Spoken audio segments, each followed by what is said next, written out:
itu kita makan dapat kenyang, diampuni dosa kita oleh Allah Subhanahu wa taala.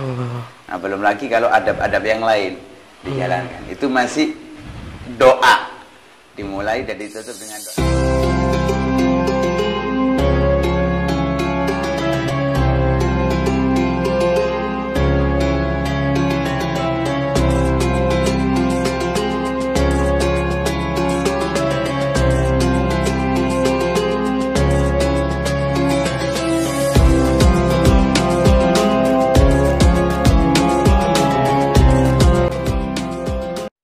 Assalamualaikum warahmatullahi wabarakatuh. Bismillah walhamdulillah wassalatu wassalamu ala rasulillah Sayyidina wa maulana Muhammad ibn Abdullah wa ala alihi wa sahbihi wa mawalah wa la hawla wa la quwata illa billah.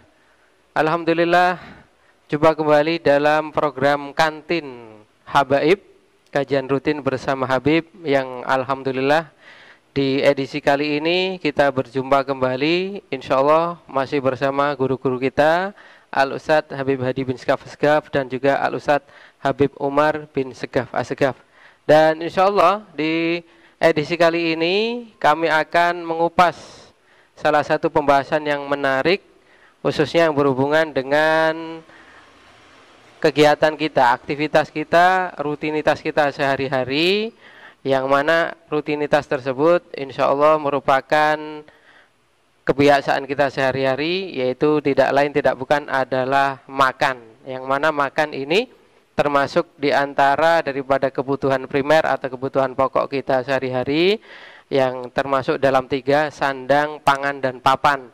Dan itu merupakan hal yang sangat penting untuk kita perhatikan, karena sejauh ini diantara kita sesama umat muslim mungkin sudah semakin meninggalkan apa itu yang seharusnya kita terapkan dalam kegiatan sehari-hari semisal makan itu.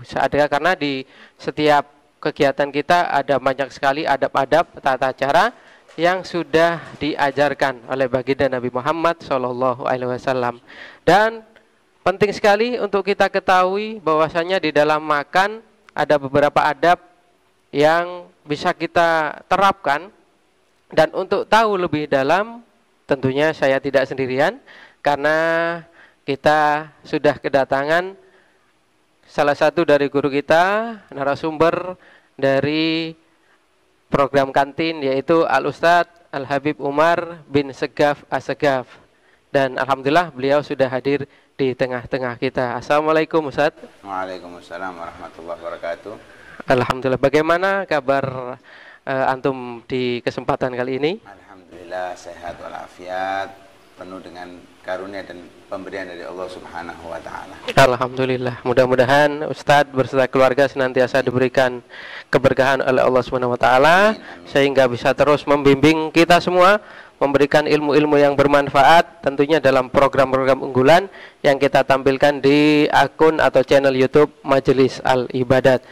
Baik, mungkin bisa dibuka pembahasan kita kali ini Ustadz, yang mana mungkin banyak di antara kita yang sudah banyak yang meninggalkan adab-adab atau mungkin tata krama dalam makan, yang mana itu sangat penting sekali, karena makan sendiri sebenarnya yang sudah menjadi kebiasaan kita itu punya nilai pahala yang tersembunyi.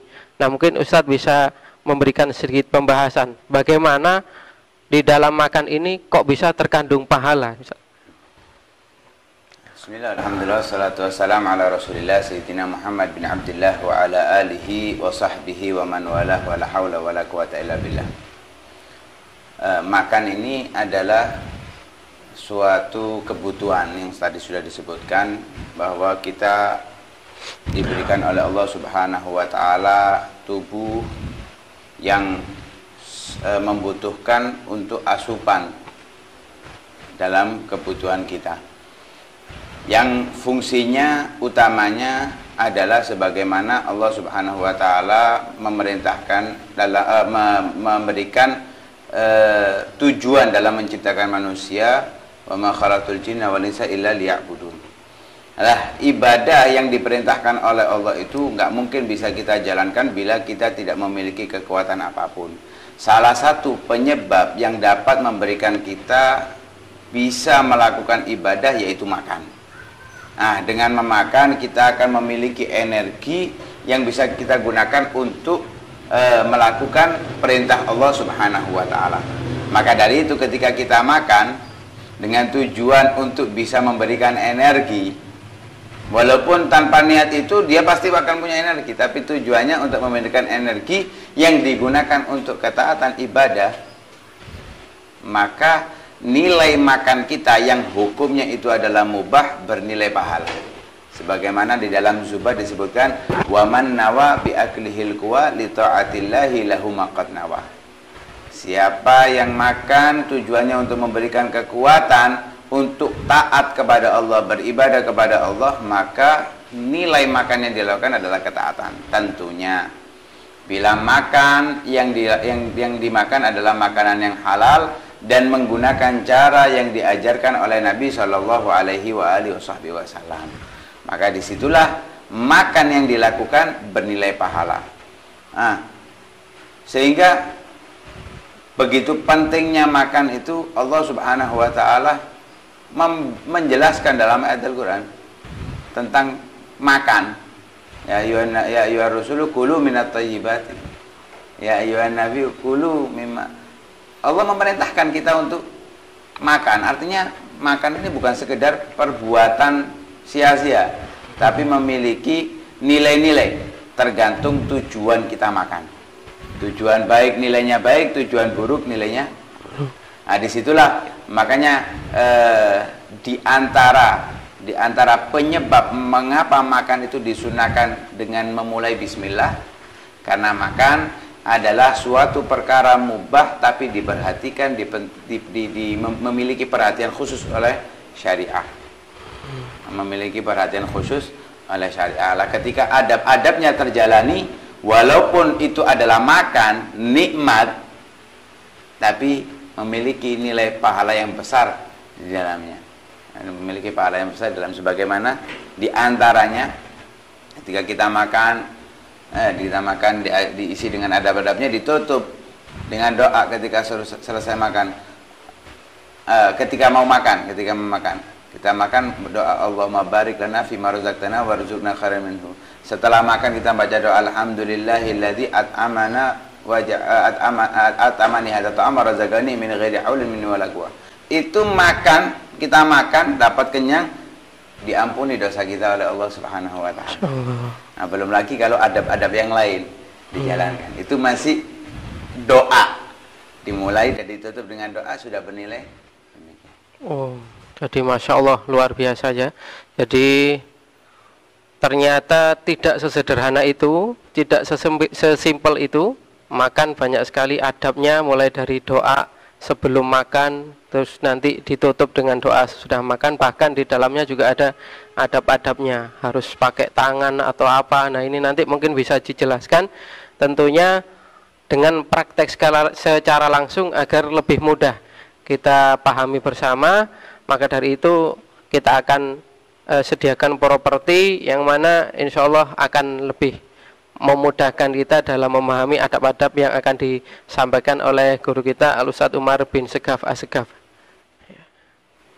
Nah, di depan kita alhamdulillah sudah tersedia properti yang akan memudahkan kita memahami tentang adab-adab tentang makan, yang mana di sini sudah ada piring dengan makanannya dan juga gelas berisi air untuk kemudian kita minum. Yang kebiasaan kita sehari-hari kita makan nasi dan juga dengan lauknya dengan pakai sendok. Nah, ini bagaimana Ustadz?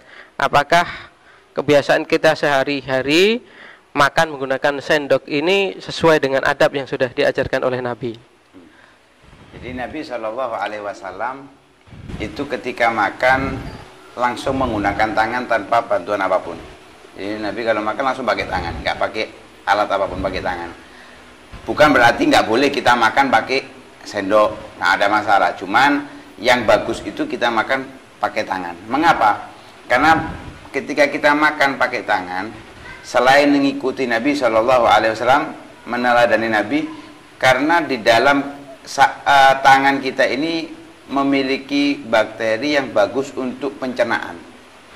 Lebih mudah dalam pembusukan makanan kita saat diproses. Sehingga pencernaan kita akan menjadi lebih baik.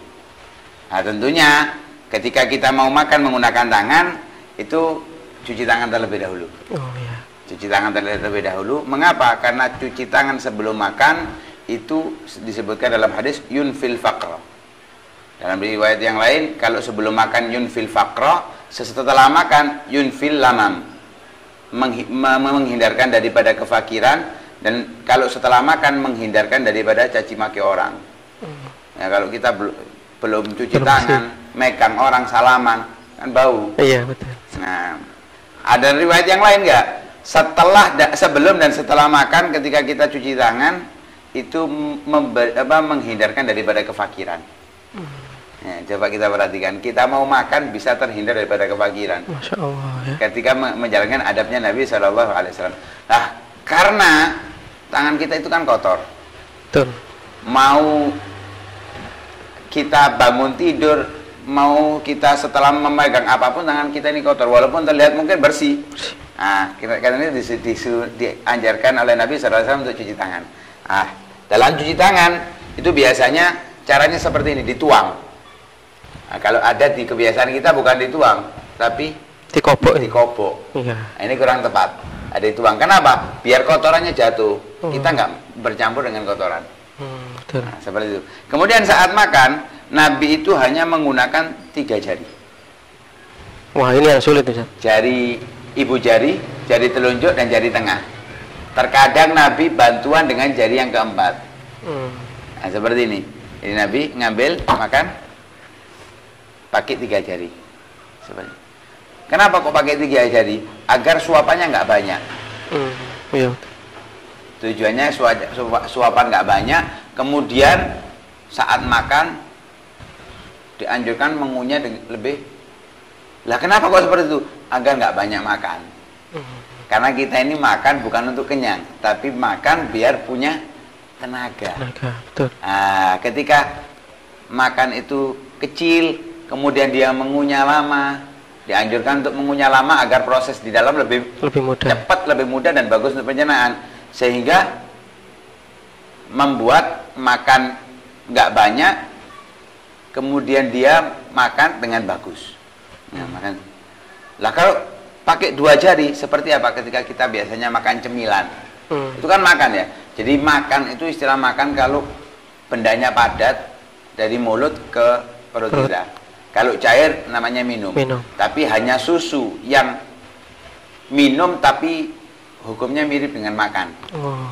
Doanya pun mirip dengan makan. Kalau susu, kalau cair tapi seperti makan. Nah, terkadang kita pakai 2 jari. Gimana ini? Itu cara makannya setan. Setan itu kalau makan pakai 2 jari.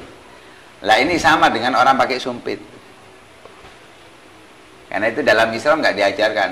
Tapi yang disayangkan mayoritas muslimin sekarang menggunakan sumpit untuk makan. Sumpit, iya. Nah, itu solusinya bagaimana? Kalau makan mie misalnya itu, harus pakai tangan atau? Ini kalau memang makanan itu berkuah atau nggak memungkinkan pakai tangan, ya boleh. Ya bukan nggak bisa pakai tangan, tapi nggak sewajarnya gitu loh. Kalau pakai tangan, baru kita makan pakai sendok atau misalkan pakai garpu. Nah, bukan pakai sumpit, pakai sendok atau pakai sapu, nggak masalah. Cuman tetap Nabi SAW kalau makan hanya menggunakan tangannya. Nah, kemudian Nabi itu ini diantara adabnya ya, nggak mungkin kita sebutkan 1, 2, 3, 4, 5, 6 karena banyak adab dalam makan. Kita akan menyebutkan sebagian, karena nggak mungkin kita lakukan semuanya. Nggak mungkin kita sebutkan semuanya karena pasti membutuhkan waktu yang sangat banyak. Alhasil kita minimal mengikuti Nabi. Nah, Nabi itu memakan apa yang ada. Nah, seperti kita ini sekarang makan dengan nasi dan telur misalkan. Ya, nggak ada makanan lain. Ini yang disenangi Nabi. Nabi itu kadang disediakan roti, hanya makan roti tanpa lauk apapun. Disediakan kurma, ya makan kurma saja. Disediakan gandum, ya hanya gandum itu. Roti, ya roti itu sudah. Bahkan kadang kalau nyari lauk adanya hanya cuka, Ya kalau bahasa kita itu acar. Acar. Ya acar itu dibuat lauk oleh Nabi Shallallahu Alaihi Wasallam. Masya Allah. Makan dengan apa yang ada, nggak nyari-nyari. Iya. Keliling nyari makanan model-model Iya. mana di sini nggak.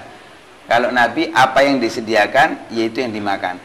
Lah di sini ini mempermudah pekerjaan istri. Iya betul. Jadi nggak ngerepoti istrinya. Betul betul. Lebih mudah. Nah, itu masih masalah makanannya dan tangannya ini, belum makannya. Nah, ketika makan, dicontohkan dimulai dengan membaca doa.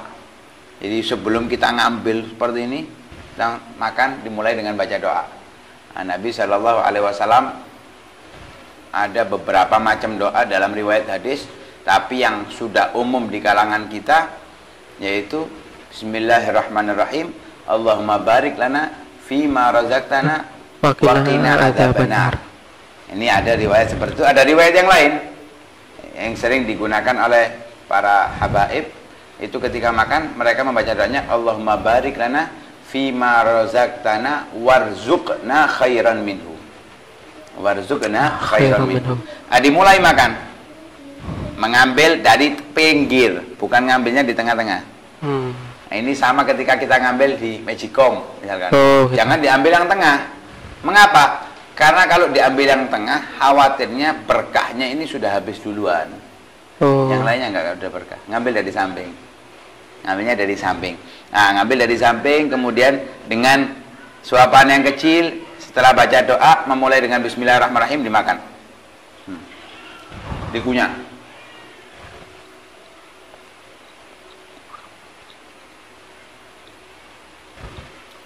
Sampai lembut.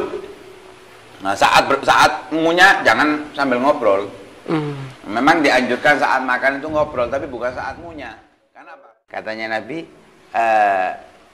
aku luka mayakul abdu wa ajlisu kama yajlisul abdu. Aku makan sebagaimana hamba itu makan, budak makan di hadapan yang pemiliknya, dan aku duduk seperti duduknya seorang hamba di hadapan rajanya.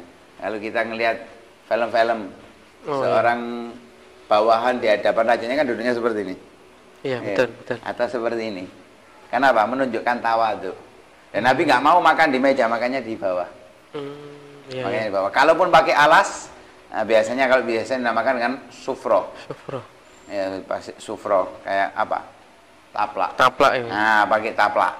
Nah, ini dinamakan dengan sufro karena mengingatkan perjalanan akhirat. Lah makan ini bekal kita untuk ke akhirat. Masya Allah.